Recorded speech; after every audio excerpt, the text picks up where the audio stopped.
നമ്മൾ ഇന്നത്തെ ക്ലാസ് നമ്മൾ സ്റ്റാർട്ട് ചെയ്യാണ്. നമ്മൾ കഴിഞ്ഞ ക്ലാസ്സിൽ ഇലക്ട്രോണിനെ ഫൈൻഡ് ഔട്ട് ചെയ്യുന്ന എക്സ്പെരിമെന്റുകളൊക്കെയാണ് നമ്മൾ പറഞ്ഞത്. ഇന്ന് നമ്മൾ പറയുന്നത് ആറ്റത്തിലെ മറ്റൊരു പാർട്ടിക്കിളായ പ്രോട്ടോണുകളെ എങ്ങനെയാണ് ഐഡന്റിഫൈ ചെയ്യുക, പ്രോട്ടോണുകളെ എങ്ങനെയാണ് കണ്ടെത്തുന്നത് എന്നുള്ളൊരു എക്സ്പെരിമെന്റ് ആണ് നമ്മൾ പറയുന്നത്. ഓക്കെ,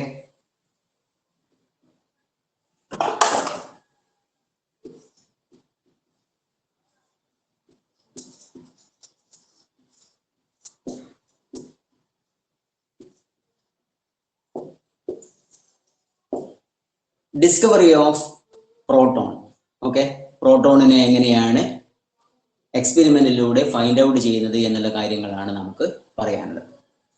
ഇതേ എക്സ്പെരിമെന്റ് നമ്മൾ കഴിഞ്ഞ ക്ലാസ്സിൽ പറഞ്ഞ ഡിസ്ചാർജ് ട്യൂബ് എക്സ്പെരിമെന്റ് ഉപയോഗിച്ചുകൊണ്ട് തന്നെയാണ് ആറ്റത്തിലെ അടുത്തൊരു പാർട്ടിക്കിളായ പ്രോട്ടോണിനെ ഐഡന്റിഫൈ ചെയ്യുന്നത്. ഓക്കെ, കഴിഞ്ഞ ക്ലാസ്സിൽ നമ്മൾ പറഞ്ഞ ഡിസ്ചാർജ് ട്യൂബ് എക്സ്പെരിമെന്റ് അല്ലെ കാഥോഡ് റേ എക്സ്പെരിമെന്റ് ഒക്കെ നിങ്ങൾക്ക് അറിയാമെന്ന് വിചാരിക്കുന്നു. ഓക്കെ, എന്തായിരുന്നു?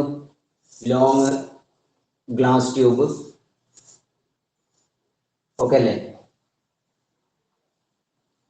ഒരു 50 to 60 സെന്റിമീറ്റർ ലെങ്ത് ഉള്ള ലോങ് ഗ്ലാസ് ട്യൂബ് ആണെന്ന് പറഞ്ഞല്ലേ.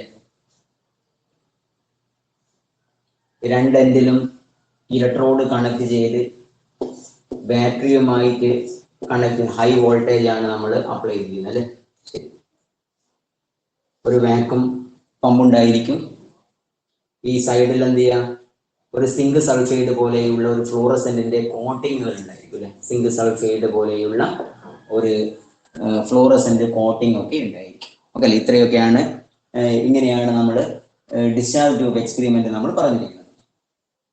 ആവശ്യാനുസരണം എന്തുവാണ്, ഇതിന്റെ ഉള്ളിലെ ഗ്യാസുകളെ നമുക്ക് എന്ത് ചെയ്യാം, റിമൂവ് ചെയ്യുവാനും വേണമെങ്കിൽ ആഡ് ചെയ്യുവാനും അങ്ങനെ എന്ത് ചെയ്യാം, പ്രഷറിൽ വേരിയേഷൻ ഒക്കെ വരുത്താൻ പറ്റുമെന്നൊക്കെയാണ് നമ്മൾ കഴിഞ്ഞ ക്ലാസ്സിൽ നമ്മൾ പറഞ്ഞത്. ഓക്കെ അല്ലേ. ഇതേ ഡിസ്ചാർജ് ട്യൂബ് എക്സ്പെരിമെന്റ് സയന്റിസ്റ്റായ ഗോൾഡ്സ്റ്റീന് വീണ്ടും ഇതേ ഡിസ്ചാർജ് ട്യൂബ് എക്സ്പെരിമെന്റ് നടത്തുന്നത്. ചെറിയൊരു മാറ്റങ്ങളുണ്ട്. ഇവിടെ കാഥോഡായി ഉപയോഗിച്ചിരിക്കുന്ന മെറ്റൽ ഇലക്ട്രോഡിന് പകരമായി ഒരു പെർഫറേറ്റഡ് ഇലക്ട്രോഡാണ് ഉപയോഗിക്കുന്നത്. Perforated cathode. പെർഫറേറ്റഡ് കാഥോഡ് എന്ന് പറഞ്ഞു കഴിഞ്ഞാൽ ചെറിയ ഹോൾ ഉള്ള ഇലക്ട്രോഡാണ് ഉപയോഗിക്കുന്നത്. വേറെയൊരു പ്രത്യേകതയും ഇല്ല, ചെറിയൊരു മാറ്റങ്ങളാണ്. കഴിഞ്ഞ ക്ലാസ് നമ്മളുടെ ഒരു സ്ട്രെയിറ്റ് ലൈന് പോലെയാണ് നമ്മൾ വരച്ചത് എങ്കിൽ ഒരു ഇലക്ട്രോഡ് അല്ലെ, ഒരു മെറ്റൽ ഒരു ദണ്ഡാണ് ഉപയോഗിച്ചത് എങ്കിൽ ഇവിടെ എന്താണ്, മൈന്യൂട്ടായ ഹോളുകൾ, ഇത്രയോ ഹോളൊന്നും ഉണ്ടാകില്ല, അത് ഞാൻ വരച്ചതേ ഉള്ളൂ. അപ്പോൾ മൈന്യൂട്ടായ ഹോളുകളുള്ള പെർഫറേറ്റഡ് ആയ ഒരു ഇലക്ട്രോഡ് ഉപയോഗിച്ചുകൊണ്ടാണ് ഗോൾഡ്സ്റ്റീൻ എന്നൊരു സയന്റിസ്റ്റ് എക്സ്പെരിമെന്റ് നടത്തിയിരിക്കുന്നത്. ഗോൾഡ്സ്റ്റീൻ കണ്ടക്റ്റഡ് അല്ലെ performed discharge tube experiment by taking ആണ് പെർഫറേറ്റഡ് ഇലക്ട്രോഡ്. പെർഫറേറ്റഡ് എന്ന് പറഞ്ഞാൽ എന്ത് ചെയ്യാണ്, ഹോളുള്ള എന്ത് ചെയ്യുക, പോറസ് ആയ ഒരു ഇലക്ട്രോഡുകൾ ഉപയോഗിച്ചുകൊണ്ടാണ് എക്സ്പെരിമെന്റുകൾ നടത്തിയത്. ഓക്കെ അല്ലെ. പെർഫറേറ്റഡ് എന്ന് പറഞ്ഞാൽ ഹോളുകളുള്ള, പോറസ് ആയ, പോറസ് എന്ന് പറഞ്ഞാൽ ഹോളുകളുള്ള ഇലക്ട്രോഡുകൾ ഉപയോഗിച്ചുകൊണ്ട് എന്തുവാണ് ഇദ്ദേഹം ഈ ഡിസ്ചാർജ് ട്യൂബ് എക്സ്പെരിമെന്റ് നടത്തുന്നത്. അപ്പോൾ ഒന്നുകൂടി പറയുകയാണെങ്കിൽ ഗോൾഡ്സ്റ്റീൻ പെർഫോംഡ് അല്ലെ Goldstein conducted discharge tube experiment by taking ആണ് perforated electrode. Perforated cathode, perforated ആയിട്ടുള്ള കാഥോഡുകൾ ഉപയോഗിച്ചുകൊണ്ടാണ് എക്സ്പെരിമെന്റ് നടത്തുന്നത്. ഓക്കെ അല്ലേ. നമ്മൾ കഴിഞ്ഞ ക്ലാസ്സിൽ പറഞ്ഞ പോലെ ഹൈ വോൾട്ടേജ് ലോ പ്രഷറിൽ അപ്ലൈ ചെയ്യുന്നു. ഓക്കെ അല്ലേ. On applying high voltage at low pressure. അങ്ങനെ ഹൈ വോൾട്ടേജ് ലോ പ്രഷർ, അതായത് ഇതിലുള്ള ഗ്യാസുകളൊക്കെ എന്ത് ചെയ്യുക, റിമൂവ് ചെയ്ത് നമ്മൾ ഹൈ വോൾട്ടേജ് അപ്ലൈ ചെയ്യും. ഇപ്പൊ കഴിഞ്ഞ ക്ലാസ്സിലൊക്കെ ആണെങ്കിൽ നമ്മൾ ആനോഡ് കണക്ട് ചെയ്ത ഇവിടെയാണ് നമ്മൾ ഫ്ലൂറസെന്റിന്റെ ലൈറ്റുകൾ അല്ലെ, ഡിഫറൻ്റ് ആയ കളറുള്ള ലൈറ്റുകൾ ഇവിടെയാണ് ഗ്ലോ കാണുന്നത്. ഓക്കെ അല്ലേ. ആനോഡ് കാഥോഡിന്റെ നേരെ ഓപ്പോസിറ്റ് ആയ ഈ ആനോഡിന്റെ എവിടെയാണോ കണക്ട് ചെയ്യുന്നത് അവിടെയാണ് ഗ്ലോ കാണുന്നത്. എന്നാൽ ഇവിടെ നമ്മൾ പെർഫറേറ്റഡ് കാഥോഡ് ഉപയോഗിച്ചുകൊണ്ട് എക്സ്പെരിമെന്റ് ചെയ്യുമ്പോൾ ഈ ഭാഗത്തല്ല ഗ്ലോ കാണുന്നത്, ഈ ഭാഗത്തും ഒരു ഗ്ലോ കാണുന്നുണ്ട്. ഈ കാതോടിന്റെ പുറകു വശവും എന്തുവാണ്, കുറച്ച് എന്തുവാണ് ഡിഫറന്റ് കളറുള്ള, ദാറ്റ് ഡിപ്പെൻഡ് ഓൺ ആണ് നേച്ചർ ഓഫ് ഗ്യാസ് ആണ്. അല്ലെങ്കിൽ ഇവിടെയുള്ള ഫ്ലോറസന്റ് കോട്ടിങ് നേച്ചർ ഒക്കെ മാറുമ്പോൾ ഇതിന്റെ കളർ മാറും. ഇവിടെയാണ് ലൈറ്റ് അല്ലെ ഗ്ലോ കാണുന്നത്.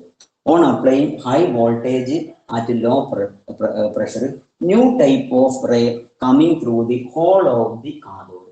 ഈ കാതോഡിന്റെ ഹോളിന്റെ ഉള്ളിലൂടെ എന്താ ചെയ്യാം, വന്നിട്ട് ഇവിടെയാണ് ഒരു ഗ്ലോ കാണുന്നത്. This ray travel opposite side of the cathode ray. Okay അല്ലെ, കാതോഡ് റേ എങ്ങനെയാണോ മൂവ് ചെയ്യുന്നത് അതിന്റെ ഓപ്പോസിറ്റ് ഡിറക്ഷനിലാണ് മൂവ് ചെയ്യുന്നത്. നേരത്തെ കാതോടുന്ന് ഭാഗത്ത് ആനോട് ഭാഗത്തേക്കാണ് മൂവ് ചെയ്യുന്നതെങ്കിൽ ഇവിടെ നിന്ന് എന്തുവാണ്, നേരെ കാതോഡ് റേ എങ്ങനെയാണോ മൂവ് ചെയ്യുന്നത് അതിന്റെ നേരെ ഓപ്പോസിറ്റ് ഡയറക്ഷനിലാണ് മൂവ് ചെയ്യുന്നത്. അതുകൊണ്ട് കാതോഡ് റേ മൂവ് ചെയ്യുന്ന നേരെ ഓപ്പോസിറ്റ് ഡയറക്ഷനിൽ ഉള്ള എന്തിൽ എന്തുവാണ് ഗ്ലോ കാണുന്നത് കൊണ്ട് ഇതിനെ നമ്മൾ ആനോഡ് റേ അല്ലെങ്കിൽ കനാൽ റേസ് എന്ന് പറയും. ഓക്കെ അല്ലേ, ഇത് ആനോഡ് ഭാഗത്ത് നിന്ന് വരുന്ന പോലെയാണ് നമുക്ക് തോന്നുന്നത്.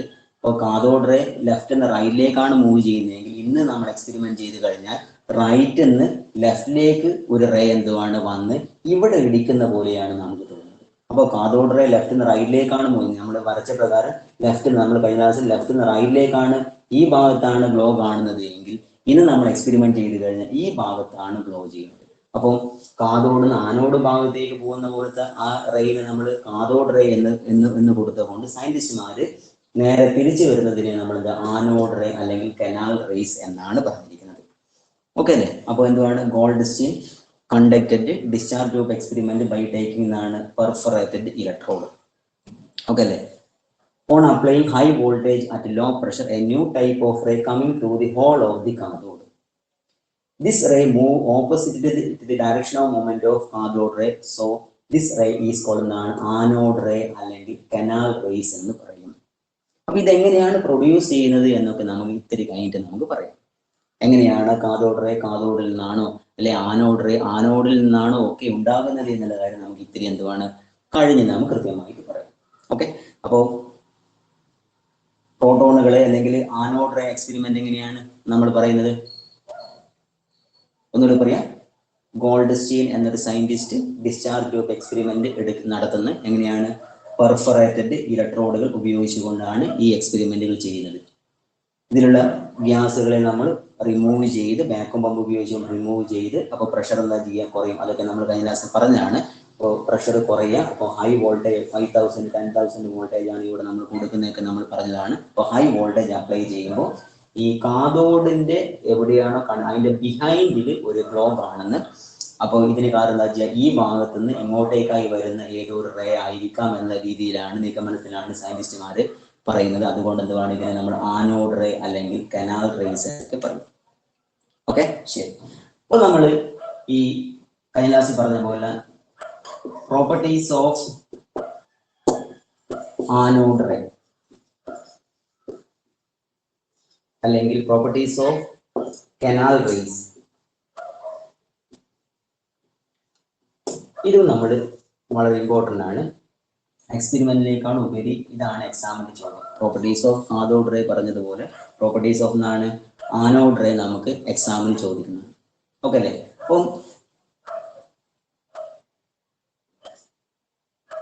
ഞാനൊന്ന് ജസ്റ്റ് ഒന്ന് മാറ്റി ഇത്തിരി അങ്ങോട്ടായി വരുന്നത്. കാതോഡ് റേയുടെ പ്രോപ്പർട്ടീസ് എന്തൊക്കെയാണ്, ഏകദേശം അതേ പ്രോപ്പർട്ടീസ് തന്നെയാണ് ആനോഡ് റേ. അപ്പൊ നമ്മൾ ആദ്യമായിട്ട് കാതോഡ് റേയുടെ പ്രോപ്പർട്ടീസ് എന്തുവാണ് പറയുന്നത്, ഈ കാതോഡ് റേ പോകുന്ന വഴിയിൽ നമ്മൾ ഒരു ഒബ്ജക്റ്റ് വെച്ച് കഴിഞ്ഞാൽ അതിന്റെ ഷാഡോ നേരെ ഓപ്പോസിറ്റിലാണ് കിട്ടുന്നത്. അതേപോലെ ഇവിടെ നമ്മളൊരു ഒബ്ജക്റ്റ് പ്ലേസ് ചെയ്യും. ആനോഡ് റേ മൂവ് ചെയ്യുന്ന പാത്തിൽ നമ്മൾ എന്തൊരു ഒബ്ജക്റ്റ് വെച്ച് കഴിഞ്ഞാൽ എന്തുവാണ് അതിന്റെ ഷാഡോ നേരെ പുറകിലാണ് കിട്ടുന്നത്. അതുകൊണ്ട് നമ്മൾ കാതോഡ് റേ പറഞ്ഞ പോലെ anode ray travel in a anode ray travel in a straight line. Okay, cathode റേയുടെ പ്രോപ്പർട്ടീസ് തന്നെയാണ് ഇതും ഇവിടെ വരുന്നത്. അപ്പൊ നമ്മൾ എന്താണ് ഇതെങ്ങനെയാണ് സ്ട്രെയിറ്റ് ലൈനിലാണ് മൂവ് ചെയ്യുന്നത് എങ്ങനെയാണ് നമുക്ക് മനസ്സിലാക്കുക. ആനോഡ് റേ മൂവ് ചെയ്യുന്ന ഈ പാത്തിൽ എന്തുവാണ് നമ്മൾ ഒരു ഒബ്ജക്റ്റ് വെച്ച് കഴിഞ്ഞാൽ അതിന്റെ നിഴല് ഷാഡോ നേരെ പുറം വശമാണ് കിട്ടുന്നത്. അതുകൊണ്ട് നമുക്ക് എങ്ങനെ പറയാം കാഥോഡ് റേ ആനോഡ് റേ എന്തുവാണ് travel in a straight line. Properties of cathode ray എന്താണ് ഒന്നാമത്തെ properties cathode ray travel in a straight line എന്നാണ് പറഞ്ഞത്. അതേപോലെ തന്നെയാണ് anode ray travel in a straight line. Okay, അതുപോലെ സെക്കൻഡ് പ്രോപ്പർട്ടി എന്തായിരുന്നു നമ്മൾ കാഥോഡ് റേ പറഞ്ഞത് they are made up of എന്നാണ് മെറ്റീരിയൽ പാർട്ടിക്കിൾ അല്ലേ. അപ്പൊ എങ്ങനെയായിരുന്നു കാഥോഡ് റേ പോകുന്ന വഴിയിൽ നമ്മൾ ഒരു വീല് പ്ലേസ് ഒരു പാഡില് ഒരു ഫാനില് ലൈറ്റ് വെയിറ്റ് മെറ്റീരിയൽ കൊണ്ടുണ്ടാക്കുന്ന ഒരു പാഡിൽ നമ്മൾ പ്ലേസ് ചെയ്ത് ഇത് റൊട്ടേറ്റ് ചെയ്യുന്നു എന്നാണ് നമ്മൾ പറയുന്നത്. അതിന്റെ അടിസ്ഥാനത്തിൽ എന്തുവാണ് കാഥോഡ് റേ എന്തുവാണ് മെറ്റീരിയൽ പാർട്ടിക്കിൾ എന്നാണ് പറഞ്ഞിരിക്കുന്നത് അല്ലെ. അതേപോലെ നമ്മൾ എന്തുവാണ് ഇവിടെ പ്ലേസ് ചെയ്യുന്നതിന് പകരം ഇവിടെ നമ്മൾ എന്ത് ചെയ്യാം ഈ ഭാഗത്ത് എവിടെയെങ്കിലും എന്താ ചെയ്യാം ഒരു പാഡിൽ ലൈറ്റ് വെയിറ്റ് മെറ്റീരിയൽ കൊണ്ടുണ്ടാക്കിയിരുന്ന ഒരു പാഡിൽ നമ്മൾ പ്ലേസ് ചെയ്യും. ഓക്കെ, അപ്പോൾ എന്തുവാണ് കാഥോഡ് റേ ഈ വീലുകളെ എങ്ങനെയാണോ കറക്റ്റ് ചെയ്യുന്നത് അതേപോലെ ഈ ആനോഡ് റേ എന്താ ചെയ്യാം ഈ വീലിനെ ഇങ്ങനെ കറക്കുന്നുണ്ട്. ഓക്കെ, അതായത് കാഥോഡ് റേ ഏതെങ്കിലും ഒരു വീലിൽ വീഴുമ്പോൾ എന്തുവാണ് ആ വീല് കറങ്ങാൻ തുടങ്ങുന്നത്. ഒരു വീല് കറങ്ങാൻ തുടങ്ങും. അതേപോലെ എന്തുവാണ് ആനോഡ് റേ എന്താ ചെയ്യാം ഒരു വീല് വളരെ വെയിറ്റ് ഉള്ള വീലാകരുത്, വളരെ ലൈറ്റ് വെയിറ്റ് മെറ്റീരിയൽ കൊണ്ടുണ്ടാക്കുന്ന വീലിലേക്ക് പ്ലേസ് ചെയ്യുന്നത്. ഇത് വീഴുമ്പോൾ എന്താ ചെയ്യാം അതും എന്തുവാണ് കറങ്ങുന്നുണ്ട്. അപ്പൊ എന്ന് പറഞ്ഞാൽ anode ray are made up of ആണ് മെറ്റീരിയൽ പാർട്ടിക്കിൾ. പഠിക്കാൻ എളുപ്പമാണ്.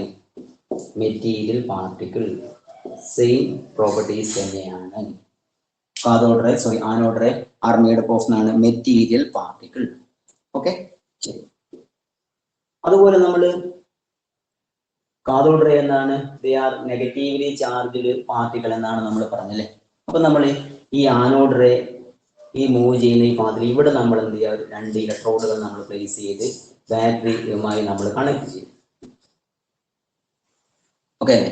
അങ്ങനെയാകുമ്പോൾ ഇത് ഈ ഭാഗത്താണ് കാണുന്നത് എന്ന് പറഞ്ഞാൽ ബാറ്ററിയുടെ നെഗറ്റീവ് ചാർജുമായി ടെർമിനലുമായി കണക്ട് ചെയ്യുന്ന ഇലക്ട്രോഡ് എവിടെയാണ് ആ ഭാഗത്തേക്കാണ് ഈ ആനോഡ് റേ മൂവ് ചെയ്യുക, ഡിഫ്ലക്ട് ചെയ്യുക. കാഥോഡ് റേ ആണെങ്കിലോ ബാറ്ററിയുടെ പോസിറ്റീവ് ടെർമിനലിലേക്കാണ് അല്ലെ, പോസിറ്റീവ് ടെർമിനലിലേക്കാണ് ഇയാളും ഡിഫ്ലക്ട് ചെയ്യുക. ബാറ്ററിയുടെ പോസിറ്റീവ് ടെർമിനലുമായി കണക്ട് ചെയ്ത എൻഡിലേക്ക് എന്താ ചെയ്യുക കാഥോഡ് റേ മൂവ് ചെയ്യുന്നതെങ്കിൽ നമ്മൾ ആനോഡ് റേ മൂവ് ചെയ്യുന്ന പാത്തിൽ എന്താ ചെയ്യുക 2 ഇലക്ട്രോഡുകൾ കണക്ട് ചെയ്ത് ബാറ്ററിയുമായി കണക്ട് ചെയ്ത് കഴിഞ്ഞാൽ എന്തുവാണ് അവിടെ നെഗറ്റീവ് ചാർജ് ഉള്ള പോളുമായി കണക്ട് ചെയ്യുന്ന ടെർമിനലിലേക്കാണ് ഈ ആനോഡ് റേ മൂവ് ചെയ്യുക. അതുകൊണ്ട് എന്തുവാണ് പോസിറ്റീവ് ചാർജ്. ഇതാണ് നേരെ ഓപ്പോസിറ്റ്. അപ്പോൾ പ്രോപ്പർട്ടീസ് ഓഫ് ആനോഡ് റേ എന്നാണ് anode ray travel in a straight line. They are made up of എന്നാണ് മെറ്റീരിയൽ പാർട്ടിക്കിൾ. ദേ കേരി എന്നാണ് പോസിറ്റീവ് ചാർജ് ആണ് ഇവർ കേരി ചെയ്യുന്നത്. ഓക്കെ അല്ലേ, ശരി. അതുപോലെ നമ്മൾ മറ്റൊന്ന് പറഞ്ഞ് ഇവിടെ നമ്മൾ പറഞ്ഞ് ഇയാൾക്ക് ചാർജ് ഉണ്ട്. ചാർജ് എന്തുവാണ് ആനോഡ് റേയുടെ ചാർജ് പോസിറ്റീവ് ആണ്. സെക്കൻഡ് നമ്മൾ പറഞ്ഞ മെറ്റീരിയൽ പാർട്ടിക്കിൾ ആണ്.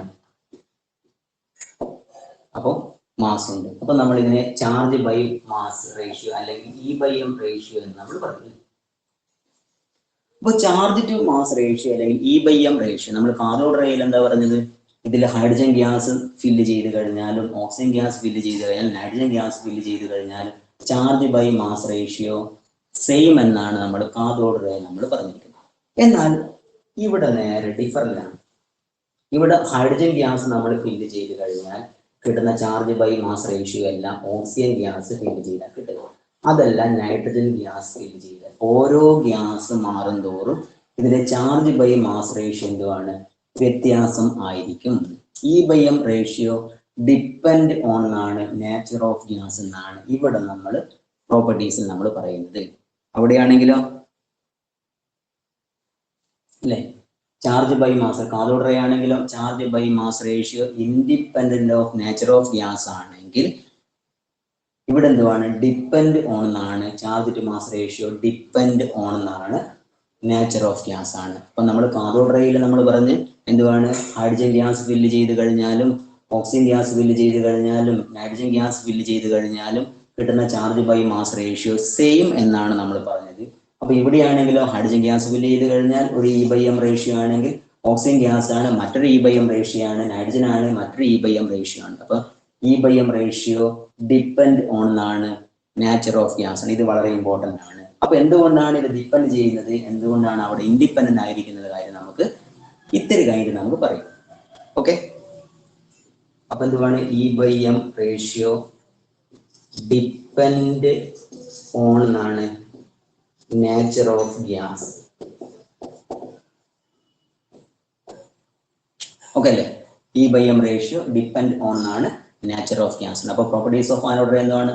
Anode ray travel in a straight line. പിന്നെ they are made up of material particle. they carry എന്തുവാണ് പോസിറ്റീവ് ചാർജ്. അതുപോലെ E/M ratio depend on ആണ് nature of gas ആണ്. ഇനി ഈ E/M ratio ഇലക്ട്രോണിന് എത്രയാണോ കിട്ടിയിരിക്കുന്നത് അതിനേക്കാളും കുറഞ്ഞൊരു E/M റേഷ്യോ ആണ് ഇവിടെ നമുക്ക് കിട്ടുക. E/M ratio for anode rays ആണ് സ്മോളർ ദാൻ ആണ് ഇലക്ട്രോൺ. അപ്പൊ ഇലക്ട്രോൺ അല്ലെങ്കിൽ കാഥോഡ് റേയിൽ E/M റേഷ്യോ എത്രയാണോ കിട്ടിയിരിക്കുന്നത് അതിനേക്കാൾ ഇത്തിരി കുറഞ്ഞൊരു വാല്യൂ ആണ് ഇവിടെ നമ്മൾ ചെയ്താൽ കിട്ടുക. E/M റേഷ്യോ ഒക്കെ നമ്മൾ പറഞ്ഞു 1.76 10⁸ എന്നൊക്കെ നമ്മൾ E/M റേഷ്യോ നമ്മൾ കഴിഞ്ഞ ക്ലാസ്സിൽ നമ്മൾ പറഞ്ഞു 1.7 × 10⁸ ഇല്ല കൂളം പെർ എന്തുവാണ് ഗ്രാം എന്നൊക്കെ നമ്മൾ കിട്ടിയതാണ്. എന്നാൽ ഇവിടെ നമ്മൾ ആനോഡ് റേയിൻ്റെ ആണെങ്കിൽ അവിടെ കിട്ടിയ വാല്യൂ ഏത് ഗ്യാസ് ഫില്ല് ചെയ്ത് കഴിഞ്ഞാൽ അവിടെ കിട്ടിയതിനേക്കാൾ കുറച്ചും കൂടി കുറഞ്ഞൊരു വാല്യൂ ആണ് കിട്ടുക. E/M റേഷ്യോ ഈസ്നാണ് സ്മോളർ ദാൻ എന്നാണ് ഇലക്ട്രോൺ. അപ്പൊ ഇലക്ട്രോണുമായി നമ്മൾ കമ്പയർ ചെയ്യുമ്പോൾ E/M റേഷ്യോ എന്താ ചെയ്യുക ഇത്തിരി എന്തുവാണ് കുറവായിരിക്കും കിട്ടുക. അപ്പോൾ പ്രോപ്പർട്ടീസ് ഓഫ് ആനോഡ് റേ എന്തുവാണ്? Anode ray travel in a straight line. they are made up of material particle. they carry positive charge. പിന്നെന്തുവാണ് E/M റേഷ്യോ ഡിപ്പെൻഡ് ഓൺ എന്നാണ് നേച്ചർ ഓഫ് ഗ്യാസ്. പിന്നെന്തുവാണ് E/M ratio is smaller than as compared to electron. അപ്പൊ ഇലക്ട്രോണുമായി compare ചെയ്യുമ്പോൾ എന്താ ചെയ്യുക E/M ratio എന്തുവാണ് ഇത്തിരി എന്തുവാണ് കുറവാണ്. ഓക്കെ ശരി, അപ്പൊ ഇത്രയാണ് നമ്മൾ അപ്പൊ പ്രോപ്പർട്ടീസ് ഓഫ് ആനോഡ് റേ എക്സാമിന് ചോദിക്കും. പിന്നെ എന്തുകൊണ്ടാണ് E/M റേഷ്യോ നമ്മൾ ഡിപ്പെൻഡ് ചെയ്യുന്നത് ഇൻഡിപെൻഡന്റ് ആയിരിക്കുന്നതൊക്കെ നമുക്ക് എന്ത് ചെയ്യാം ഞാൻ പറഞ്ഞു തരാം. ശരി, ഇനി ഞാൻ പറഞ്ഞ് ഇതിൽ ഹൈഡ്രജൻ ഗ്യാസ് ഫില്ല് ചെയ്യാം, ഓക്സിജൻ ഗ്യാസ് ഫില്ല് ചെയ്യാം, നൈട്രജൻ ഗ്യാസ് ഫില്ല് ചെയ്യാം. അപ്പൊ ഇതൊക്കെ നമ്മൾ ചെയ്ത് കഴിഞ്ഞാൽ ചാർജ് ടു മാസ് റേഷ്യോ എന്തുവാണ് ഡിഫറൻ്റ് ആണെന്ന് പറഞ്ഞു. ഇനി ഇതിൽ ഹൈഡ്രജൻ ഗ്യാസ് ഫില്ല് ചെയ്ത് കഴിഞ്ഞാലാണ് E/M റേഷ്യോ മാക്സിമം കിട്ടുക. E/M റേഷ്യോ ഏത് ഗ്യാസ് ഫില്ല് ചെയ്ത് കഴിഞ്ഞാലും ഇലക്ട്രോണിനേക്കാണ് E/M റേഷ്യോ കുറവായിരിക്കും. അതെന്തും ആവട്ടെ അങ്ങനെയാണ്. എങ്കിൽ കൂടെ എന്താ ചെയ്യാം ഈ ഹൈഡ്രജനും ഓക്സിജനും നൈട്രജൻ ഗ്യാസ് നമ്മൾ ഫില്ല് ചെയ്ത് കഴിഞ്ഞാൽ E/M റേഷ്യോ മാക്സിമം ആർക്കാണ് കിട്ടുക ഹൈഡ്രജൻ ഗ്യാസ് ഫില്ല് ചെയ്യുമ്പോഴാണ് നമുക്ക് കിട്ടുക. ഓക്കെ, അപ്പോൾ E/M ratio is maximum for എന്നാണ് when hydrogen gas is filled in a discharge tube experiment. Okay അല്ല, അപ്പൊ ആനോഡ് റേയുടെ കേസിലാണെങ്കിൽ E/M റേഷ്യോ മാക്സിമം കിട്ടുക എപ്പോഴാണ് ഹൈഡ്രജൻ ഗ്യാസ് ഫില്ല് ചെയ്ത് കഴിഞ്ഞാലാണ് നമുക്ക് എന്താ ചെയ്യാം E/M റേഷ്യോ നമുക്ക് മാക്സിമം കിട്ടുക. ഇതെങ്ങനെയാണ് കിട്ടുന്നതെന്ന് പറഞ്ഞു കഴിഞ്ഞാൽ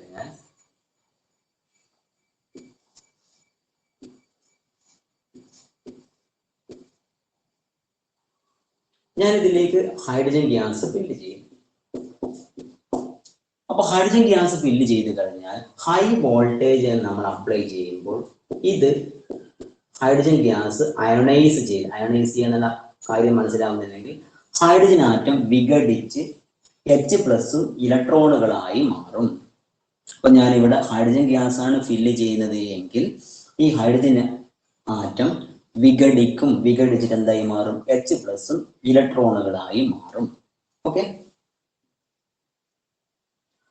ഇനി ഞാൻ ഓക്സിജൻ ആറ്റമാണ് ഇതിലേക്ക് ഞാൻ ഫില്ല് ചെയ്യുന്നത് എങ്കിൽ ഇത് ഈ ഓക്സിജൻ ആറ്റം വിഘടിച്ച് O+ അല്ലെ O2+ പോസിറ്റീവ് ചാർജുള്ള ഓക്സിജൻ അയോണുകളും ഇലക്ട്രോണുകളായി മാറും. ഇനി ഈ ഇലക്ട്രോൺ ആണ് നമ്മൾ കാഥോഡ് റേയുടെ കേസിൽ ഇത് ബാറ്ററിയുടെ പോസിറ്റീവ് ടെർമിനൽ. അപ്പോൾ ഇത് ബാറ്ററിയുടെ പോസിറ്റീവ് ആണല്ലോ. ഇത് പോസിറ്റീവ് ആണല്ലോ. അപ്പോൾ ഈ ഇലക്ട്രോണിനെ ഇയാളിങ്ങ് വലിച്ചെടുക്കും, ഇങ്ങോട്ടേക്ക് അട്രാക്ഷൻ. അപ്പൊ ഇതാണ് എന്തായിട്ട് നമുക്ക് കിട്ടുന്നത്, കാഥോഡ് റേ ആയിട്ട് പോകുന്നത്. ഇനി ഇവിടെയുള്ള പോസിറ്റീവ് ചാർജുള്ള ഈ പാർട്ടിക്കിളിനെ ഈ ബാറ്ററിയുടെ നെഗറ്റീവ് ഇതാണല്ലോ, ഇയാൾ ഇങ്ങോട്ടേക്ക് അട്രാക്ട് ചെയ്യും. അല്ലേ? അപ്പൊ ഈ H+ ആണ് ഈ പെർഫറേറ്റഡ് കാഥോഡ് ഉപയോഗിച്ചുകൊണ്ട് ഈ ഹോളിലൂടെ വന്ന് ഇവിടെ ഇടിക്കുമ്പോൾ നമുക്ക് ഇവിടെ ഗ്ലോ കാണുന്നത്. അപ്പോൾ ഹൈഡ്രജൻ ഗ്യാസ് നമ്മൾ ഫില്ല് ചെയ്ത് കഴിഞ്ഞാൽ ഹൈഡ്രജൻ ആറ്റം വിഘടിച്ച് H+ ഇലക്ട്രോണായി മാറി ഇലക്ട്രോൺ അങ്ങോട്ടേക്ക് പോകും. അത് കാഥോഡ് റേ ആയിട്ട് പോയി H+ എന്ത് ചെയ്യും, ഇങ്ങോട്ടേക്കായിട്ട് വരും. ഇനി ഓക്സിജൻ ഗ്യാസ് ആണെങ്കിലോ ഇലക്ട്രോണ് വലത്തോട്ടേക്ക് പോയി ലെഫ്റ്റിലേക്ക് വരുന്നതാണ് ഈ O+ അയോണ് ഇങ്ങോട്ടേക്ക് വരും. അപ്പൊ ഇതിലൊരു പ്രത്യേകതയുണ്ട്, ഹൈഡ്രജൻ ഗ്യാസ് ഫില്ല് ചെയ്ത് കഴിഞ്ഞാൽ ഓക്സിജൻ ഗ്യാസ് ഫില്ല് ചെയ്ത് കഴിഞ്ഞാൽ റൈറ്റ് സൈഡിലേക്ക് മൂവ് ചെയ്യുന്ന പാർട്ടിക്കിൾ എന്തുവാണ്, സെയിം ആണ്, ഇലക്ട്രോൺ ആണ്. എന്നാൽ ലെഫ്റ്റ് സൈഡിലേക്ക് പോകുന്ന പാർട്ടിക്കിൾ ഡിഫറെന്റ് ആണ്. എന്തുവാണ്, ഹൈഡ്രജൻ ആണെങ്കിൽ H+ ആണ് ഇവിടെ കൊളൈഡ് ചെയ്യുക. ഇനി ഓക്സിജൻ ഗ്യാസ് ആണെങ്കിലോ O+ ആണ്, ഓക്സിജൻ അയോൺ ആണ് ഇവിടെ കൊളൈഡ് ചെയ്യുക. അപ്പം റൈറ്റ് സൈഡിലേക്ക് പോകുന്ന പാർട്ടിക്കിൾ സിമിലർ ആണ്. അപ്പൊ ഇലക്ട്രോൺ എന്ന് പറയുന്ന പാർട്ടിക്കിൾ ആണ് ഇവിടെ ഇരിക്കുന്നത് എന്നതുകൊണ്ടാണ് charge to mass ratio independent of എന്നാണ് നേച്ചർ ഓഫ് ഗ്യാസ് എന്ന് പറയുന്നത്. എന്നാൽ ആനോഡ് റേയുടെ കേസിലാണെങ്കിലോ charge to mass ratio depend on nature of gas എന്ന് പറയാൻ കാരണം എന്തുവാണ്, ഹൈഡ്രജൻ ആണ് ഗ്യാസ് ആണ് ഫില്ല് ചെയ്യുന്നത് എങ്കിൽ H+ അയോണുകളാണ് ഇവിടെ ഇടിക്കുക.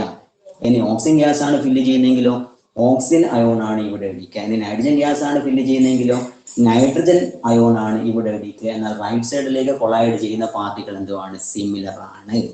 അതുകൊണ്ടാണ് നമ്മൾ എന്ത് പറയുന്നത്, കാഥോഡ് റേയുടെ case charge to mass ratio independent of nature of gas എന്നും ഇനി ആനോഡ് റേ ആണെങ്കിലോ depend on nature of gas എന്നും പറയാൻ കാരണം എന്ന് പറഞ്ഞു കഴിഞ്ഞാൽ ഈ ആനോഡ് റേ ആയാലും കാഥോഡ് റേ ആയാലും എങ്ങനെയാണ് പ്രൊഡ്യൂസ് ചെയ്യപ്പെടുന്നത്, ഇവിടെ നിറച്ചിരിക്കുന്ന വാതകങ്ങൾ അയോണീകരിക്കുന്നതിന്റെ ഭാഗമായാണ് ഈ ആനോഡ് റേയും അതുപോലെ കാഥോഡ് റേ ഒക്കെ പ്രൊഡ്യൂസ് ചെയ്യപ്പെടുന്നത്. അപ്പൊ ആനോഡ് റേ എങ്ങനെയാണ് ഒറിജിനേറ്റ് ചെയ്യുന്നത് വെച്ചാൽ എന്ത് ചെയ്യാം, anode ray is originated by the ionisation of എന്നാണ് ഗ്യാസ് ആണ്. അപ്പൊ ഇതിൽ ഫില്ല് ചെയ്തിരിക്കുന്ന ഗ്യാസുകൾ അയോണീകരിക്കുന്നതിന്റെ ഭാഗമായിട്ടാണ് ഇവിടെ ആനോഡ് റേയും അതുപോലെ കാഥോഡ് റേയും ഒക്കെ പ്രൊഡ്യൂസ് ചെയ്യുന്നത്. അല്ലാതെ ഈ ഇലക്ട്രോഡിന്റെ മുകളിൽ നിന്ന് അല്ല ഈ റേ ആനോഡ് റേ ആയാലും കാഥോഡ് റേ ആയാലും പ്രൊഡ്യൂസ് ചെയ്യപ്പെടുന്നത്. കാര്യം മനസ്സിലായല്ലോ.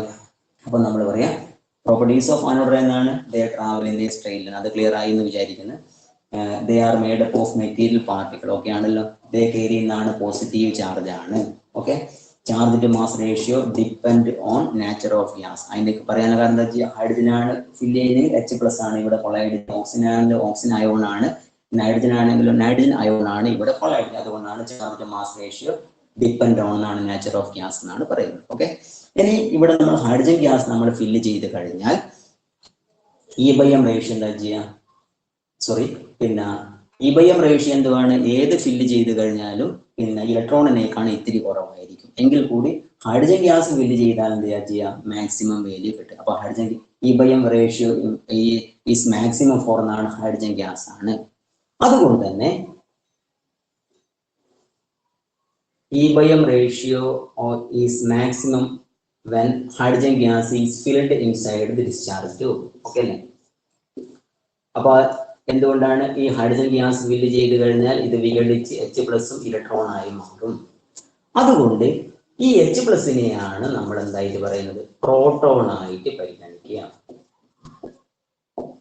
E/M ratio is maximum when ആണ് hydrogen gas is filled in the discharge tube.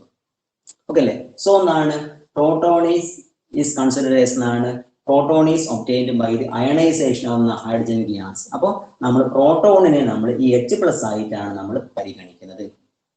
Okay അല്ലേ? അപ്പൊ നമുക്ക് പ്രോട്ടോണിനെ നമുക്ക് എങ്ങനെ ഡിഫൈൻ ചെയ്യാം, proton is a fundamental particles carry എന്താണ് യൂണിറ്റ് പോസിറ്റീവ്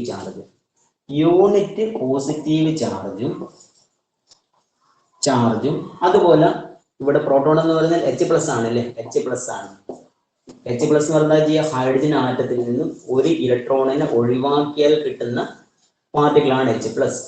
ഓക്കെ അല്ലേ? അപ്പം പ്രോട്ടോൺ നമ്മൾ എങ്ങനെ ഡിഫൈൻ ചെയ്യാം, proton is a fundamental particle carry unit positive charge and mass almost nearly equal to എന്താണ് മാസ് ഓഫ് ഹൈഡ്രജൻ. ഹൈഡ്രജന്റെ മാസിന് ഏകദേശം ഈക്വലായി വരുന്ന മാസ് ഉള്ള ഒരു പാർട്ടിക്കിളിനെയാണ് നമ്മൾ എന്ത് ചെയ്യുക പ്രോട്ടോൺ എന്ന് പറയുക. കാരണം ഹൈഡ്രജന്റെ മാസ് അല്ല, കാരണം എന്ത് ചെയ്യുക ഹൈഡ്രജനിൽ നിന്നും ഒരു ഇലക്ട്രോണിനെ ഒഴിവാക്കിയിട്ട് കിട്ടുന്ന മാസ് എത്രയാണ് അതിനെയാണ് നമ്മൾ എന്ത് ചെയ്യുക പ്രോട്ടോൺ ആയി നമ്മൾ പരിഗണിക്കുക. ഇലക്ട്രോണിന്റെ മാസ് നെഗ്ലിജിബിളി സ്മോൾ ആയതുകൊണ്ട് ഹൈഡ്രജന്റെ മാസ് എന്ന് വേണമെങ്കിൽ തന്നെ നമുക്ക് പറയാം. അപ്പൊ നമുക്ക് പ്രോട്ടോണിനെ എങ്ങനെ നമുക്ക് ഡിഫൈൻ ചെയ്യാം? പ്രോട്ടോൺ എന്ന് പറഞ്ഞാൽ H+ എന്ന് പറയുന്ന ആളെയാണ് നമ്മൾ എന്ത് പറയാം പ്രോട്ടോൺ ആയി നമ്മൾ പരിഗണിക്കുക. ഓക്കെ അല്ലേ? അപ്പം പ്രോട്ടോണിനെ എങ്ങനെ ഡിഫൈൻ ചെയ്യാം? Proton is defined as the fundamental particle carry എന്നാണ് യൂണിറ്റ് എന്ത് H+നെയാണ് നമ്മൾ പ്രോട്ടോൺ. എന്തുകൊണ്ടാണ് പ്രോട്ടോൺ ആയി പരിഗണിക്കുന്നത്? E/M റേഷ്യോ നമുക്ക് മാക്സിമം കിട്ടുക എപ്പോഴാണ്? ഹൈഡ്രജൻ ഗ്യാസ് ഫില്ല് ചെയ്യുമ്പോഴാണ് മാക്സിമം കിട്ടുന്നത്. അതുകൊണ്ട് E/M ratio hydrogen gas fill ചെയ്യുമ്പോൾ മാക്സിമം കിട്ടുന്നത് കൊണ്ട് ഈ H+നെ നമ്മൾ എന്തായിട്ട് പരിഗണിക്കും? പ്രോട്ടോണുകളായി നമ്മൾ അങ്ങ് പരിഗണിക്കും. ഓക്കെ, അപ്പൊ പ്രോട്ടോണിനെ എങ്ങനെ ഡിഫൈൻ ചെയ്യാം? Proton is a fundamental particle carry എന്നാണ് യൂണിറ്റ് പോസിറ്റീവ്. യൂണിറ്റ് എന്ന് പറഞ്ഞാൽ ഇവിടെ ഒരു പ്ലസ് ആണ്. Proton is a fundamental particle carry എന്നാണ് unit positive charge and mass equal to nearly equal to mass of hydrogen. കാരണം എന്താ ചെയ്യുക ഹൈഡ്രജൻ എന്ന് പറയുന്നത് H ആണ്, പ്രോട്ടോൺ എന്ന് പറയുന്നത് H+ ആണ്. അപ്പോൾ H+ എങ്ങനെയായിട്ട് ഹൈഡ്രജൻ ആറ്റത്തിൽ നിന്ന് ഒരു ഇലക്ട്രോണിനെ ഒഴിവാക്കിയാലാണ് H+ കിട്ടുക. അപ്പൊ സ്വാഭാവികമായും ഹൈഡ്രജന്റെ മാസ് എത്ര 1 ഗ്രാം ആണെങ്കിൽ ഇതെന്താ ചെയ്യുക 1 ഗ്രാമിലേക്കാണ് ഇത്തിരി കുറവായിരിക്കും. കാരണം എന്താ ഇലക്ട്രോണിന്റെ മാസ് കുറവുണ്ടല്ലേ. അപ്പൊ നമുക്ക് പ്രോട്ടോണിനെ എങ്ങനെ ഡിഫൈൻ ചെയ്യാം? Proton is a fundamental particle carry എന്നാണ് unit positive charge and mass almost equal to mass of hydrogen. അപ്പോൾ ഹൈഡ്രജന്റെ മാസിന് ഓൾമോസ്റ്റ് ഈക്വൽ ആയി വരുന്ന പാർട്ടിക്കിൾ ഏതാണോ, അതുപോലെ യൂണിറ്റ് പോസിറ്റീവ് ചാർജ് ഏതാണോ അതിനെയാണ് നമ്മൾ എന്ത് ചെയ്യുക പ്രോട്ടോൺ എന്ന് നമ്മൾ പറയാം. ഓക്കെ ഓക്കെ അപ്പൊ നമ്മൾ എന്തുകൊണ്ടാണ് E/M റേഷ്യോ കാഥോഡ് റേയെ ഇൻഡിപെൻഡന്റ് എന്ന് പറയാൻ കാരണം ഇവിടെ ഹൈഡ്രജൻ ആണെങ്കിൽ കിട്ടുക H+ ഇലക്ട്രോൺ ആണ്, ഓക്സിജൻ ആണെങ്കിലോ ഓക്സിജൻ അയോണും ഇലക്ട്രോൺ ആണ്. അപ്പൊ ഇവിടെ ഉണ്ടാകുന്ന ഒരു പാർട്ടിക്കിൾ എപ്പോഴും സെയിം ആണ്. അപ്പൊ ഇലക്ട്രോൺ എന്ന് പറയുന്ന പാർട്ടിക്കിൾ നെഗറ്റീവ് ചാർജ് പാർട്ടിക്കിൾ ഇവിടെ സെയിം ആണ്, എന്നാൽ പോസിറ്റീവ് പാർട്ടിക്കിൾ എപ്പോഴും എന്ത് ചെയ്യാം ഡിഫറന്റ് ആണ്. അതുകൊണ്ടാണ് E/M റേഷ്യോ ഇൻഡിപെൻഡന്റ് ഓഫ് നാണ് nature of gas in the case of നാണ് cathode ray. E/M ratio depend on നാണ് nature of gas in the case of anode ray എന്ന് പറയാൻ കാരണം ഇതാണ്. അപ്പൊ ആനോഡ് റേ ഹൈഡ്രജൻ ആണ്, H+ ആണ്, ഓക്സിജൻ ആണ്, ഓക്സിജൻ അയോൺ ആണ്, ഹീലിയം ആണ്, ഹീലിയം പ്ലസ് ആണ്, നൈട്രജൻ ആണ്, നൈട്രജൻ പ്ലസ് ആണ്. എന്നാൽ കാഥോഡ് റേ ആണെങ്കിൽ സിമിലർ ആണ്. എന്നാൽ E/M ആനോഡ് റേയുടെ കേസിൽ E/M റേഷ്യോ മാക്സിമം ആർക്കാണ് കിട്ടുക? ഹൈഡ്രജൻ ഗ്യാസ് ഫില്ല് ചെയ്യുമ്പോൾ മാക്സിമം കിട്ടുന്നത് കൊണ്ട് ഈ H+നെ നമ്മൾ എന്തായിട്ട് പരിഗണിക്കും? പ്രോട്ടോണുകളായിട്ട് അങ്ങ് പരിഗണിക്കും. ഓക്കെ, അപ്പം എങ്ങനെയാണ് ഈ ആനോഡ് റേയും കാഥോഡ് റേയും ഒറിജിനേറ്റ് ചെയ്യുന്നത് എന്ന് വെച്ചാൽ എങ്ങനെയാണ് ആൻസർ? ആനോഡ് റേ ആയാലും കാഥോഡ് റേ ആയാലും എന്ത് ചെയ്യാം originated by the ionisation of gas filled in the discharge tube ആണ്. ഓക്കെ അല്ലേ? അപ്പൊ ആനോഡ് റേ എങ്ങനെയാണ് ഒറിജിനേറ്റഡ് എന്ന് പറഞ്ഞാൽ ആനോഡിന്റെ മേലെ നിന്നാണോ അല്ലെ കാഥോഡിന്റെ മേലെ നിന്നാണോ കാഥോഡ് റേ പ്രൊഡ്യൂസ് ചെയ്യുന്നത്? ഒരിക്കലും അല്ല. അപ്പൊ എന്തുവാണ് ഇതിൽ ഫില്ല് ചെയ്തിരിക്കുന്ന വാതകങ്ങൾ വിഘടിക്കുന്നതിന്റെ ഭാഗമായാണ് ഈ ആനോഡ് റേയും അതുപോലെ കാഥോഡ് റേയും ഒക്കെ പ്രൊഡ്യൂസ്. അല്ലാതെ ഈ ആനോഡിന്റെ മുകളിൽ നിന്നോ അല്ലെ കാഥോഡിന്റെ മുകളിൽ നിന്നോ അല്ല ഈ റേസുകൾ പ്രൊഡ്യൂസ് ചെയ്യുന്നത്. പിന്നെ ഇതിന്റെ ഈ ഇലക്ട്രോണിന്റെ ഫംഗ്ഷൻ എന്താണ്? ഈ അങ്ങോട്ടേക്ക് അട്രാക്ട് ചെയ്യുക എന്നൊരു ഫംഗ്ഷൻ ആണ് ആര് ചെയ്യുന്നത്? ഈ ഇലക്ട്രോണുകൾ പറയുന്നത്. അപ്പൊ ആനോഡ് റേ എങ്ങനെയാണ് പ്രൊഡ്യൂസ് ചെയ്യുന്നത്? Anode ray is produced from anode എന്നാണോ? ഒരിക്കലും അല്ല. Anode ray is produced by the ionisation of എന്നാണ് gas filled in the discharge tube. Okay, അതുകൊണ്ടാണ് കാഥോഡ് റേ എന്നാണ് depend on nature of gas. E/M ratio depend on nature of gas എന്നും anode ray independent of എന്നാണ് nature of gas എന്നൊക്കെ നമ്മൾ പറയുന്നത്. Okay, അപ്പൊ example ചോദിക്കും ആനോഡ് റേയുടെ കേസിൽ E/M റേഷ്യോ മാക്സിമം ഏത് ഗ്യാസ് ഫില്ല് ചെയ്യുമ്പോഴാണ് കിട്ടുന്നത്? ഏത് ഗ്യാസ് ഫില്ല് ചെയ്യുമ്പോഴാണ് കിട്ടുന്നത്? ഹൈഡ്രജൻ ഗ്യാസ് ഫില്ല് ചെയ്യുമ്പോഴാണ് E/M റേഷ്യോ ആനോഡ് റേയുടെ കേസിൽ മാക്സിമം കിട്ടുന്നത്. ഇനി ഏത് ഗ്യാസ് ഫില്ല് ചെയ്ത് കഴിഞ്ഞാൽ E/M റേഷ്യോ ഇലക്ട്രോണിനേക്കാണ് ഇത്തിരി കുറവായി? ഏത് ഗ്യാസ് ഹൈഡ്രജൻ ഫില്ല് ചെയ്താൽ, ഓക്സിജൻ ഗ്യാസ് ഫില്ല് ചെയ്താൽ, നൈട്രജൻ ഗ്യാസ് ഫില്ല് ചെയ്ത് കഴിഞ്ഞാൽ E/M റേഷ്യോ ഇലക്ട്രോണിനേക്കാളും എന്താണ് ഇത്തിരി കുറവായിരിക്കും. ഓക്കെ, അതുപോലെ E/M ratio anode ray case ആർക്കാണ് ഏത് ഗ്യാസ് ഫില്ല് ചെയ്യുമ്പോഴാണ് മാക്സിമം കിട്ടുക? ഹൈഡ്രജൻ ഗ്യാസ് ഫില്ല് ചെയ്യുമ്പോഴാണ് മാക്സിമം കിട്ടുക. അതുകൊണ്ട് ഹൈഡ്രജൻ ഗ്യാസിനെ അല്ലെ H+ നമ്മൾ എന്തായിട്ടാണ് പരിഗണിക്കുക? പ്രോട്ടോൺ ആയിട്ട് നമ്മൾ പരിഗണിക്കും. ഓക്കെ, ശരി. അപ്പൊ നമുക്ക് ഒന്ന് രണ്ട് കാര്യങ്ങൾ കൂടി നമ്മൾ ഇവിടെ എക്സ്ട്രാ പഠിക്കാനുണ്ട്.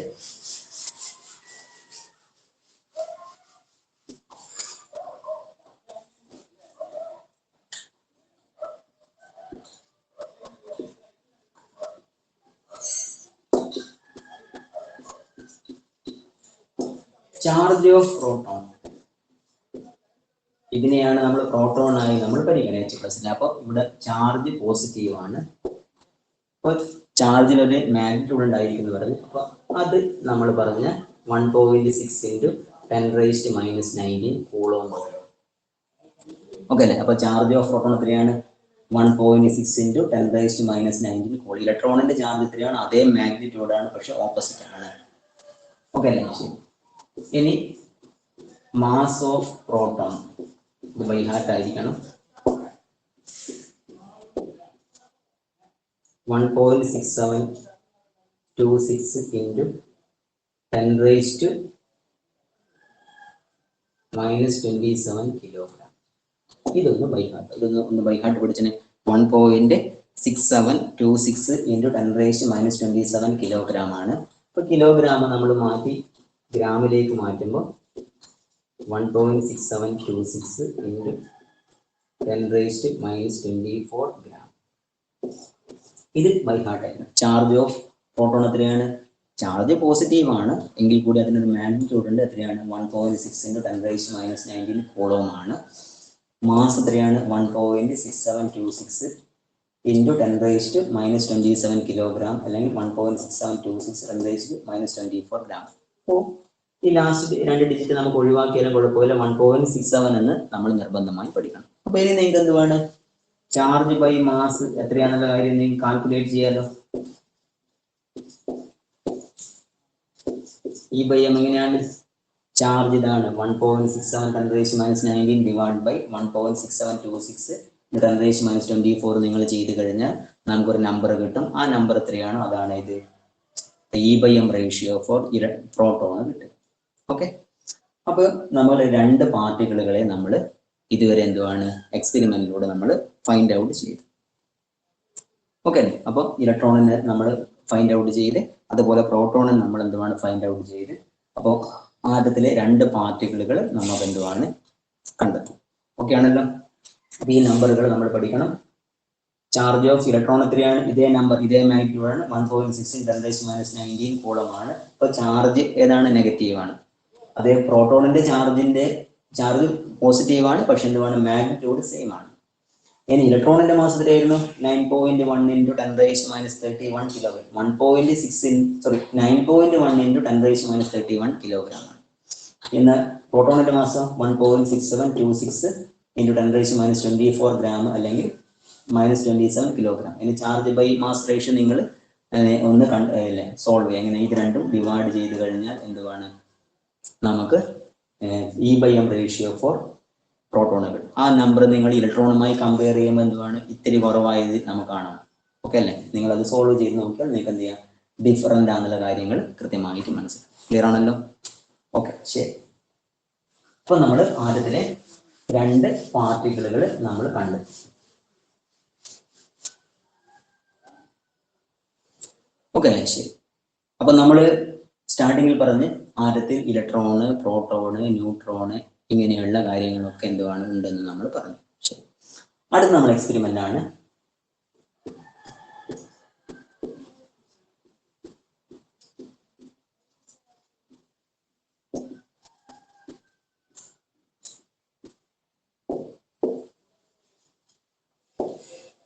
Discovery of neutron. ആദ്യത്തിലെ മറ്റൊരു പാർട്ടിക്കിളായ ന്യൂട്രോണിനെ എങ്ങനെയാണ് എക്സ്പെരിമെന്റിലൂടെ കണ്ടെത്തുന്നത് എന്നുള്ള കാര്യമാണ് നമ്മൾ പഠിക്കുന്നത്. ശരി. ഇത് പ്രോട്ടോണിനെ കണ്ടെത്തിയത് ചാഡ്വിക് എന്നൊരു സയന്റിസ്റ്റ് ആണ് ന്യൂട്രോണിനെ കണ്ടെത്തിയത്.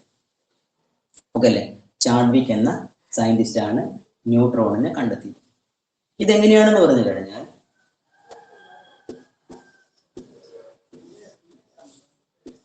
ഇത് ബെറിലിയം എന്ന് പറയുന്ന ആളാണ്, എലമെന്റ് ആണ്. ബെറിലിയം 49. ഇത് ഞാൻ കുറച്ച് കഴിഞ്ഞിട്ട് പറയും, എന്നാൽ കൂടി ജസ്റ്റ് പറയും. ഇത് അറ്റോമിക് നമ്പർ 4 ആണ്, മാസ് നമ്പർ 9. ഈ ബെർലിയം എന്ന് പറയുന്ന എലമെന്റിനെ നമ്മൾ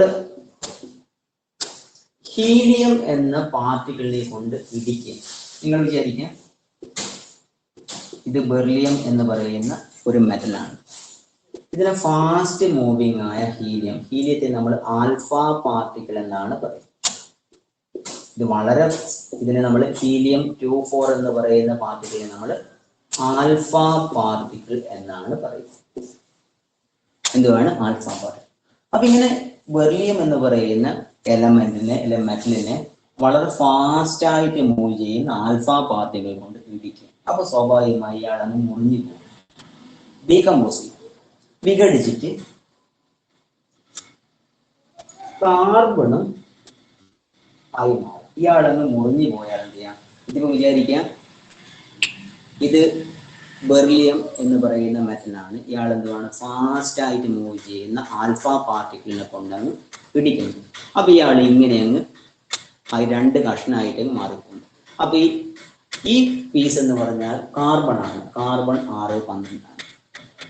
അതോടൊപ്പം തന്നെ ഈ ഒരു കഷ്ണം കിട്ടുന്നുണ്ടല്ലോ, ഇതിനെ നമ്മൾ റെപ്രസെന്റ് ചെയ്യുക N01 എന്നാണ്.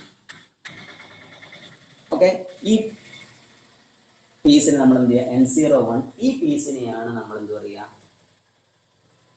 ന്യൂട്രോൺ എന്ന് പറയുക. ഓക്കെ അല്ലേ? അപ്പൊ ന്യൂട്രോൺ എങ്ങനെയാണ് കിട്ടുന്നത്? ബെർലിയം എന്ന് പറയുന്ന മെറ്റലിനെ വളരെ ഫാസ്റ്റ് ആയിട്ട് മൂവ് ചെയ്യുന്ന ആൽഫ പാർട്ടിക്കിളിനെ കൊണ്ട് ഇടിക്കുമ്പോഴാണ് എന്ത് പ്രൊഡ്യൂസ് ചെയ്യുന്നത്? ന്യൂട്രോൺ പ്രൊഡ്യൂസ് ചെയ്യുന്നത്.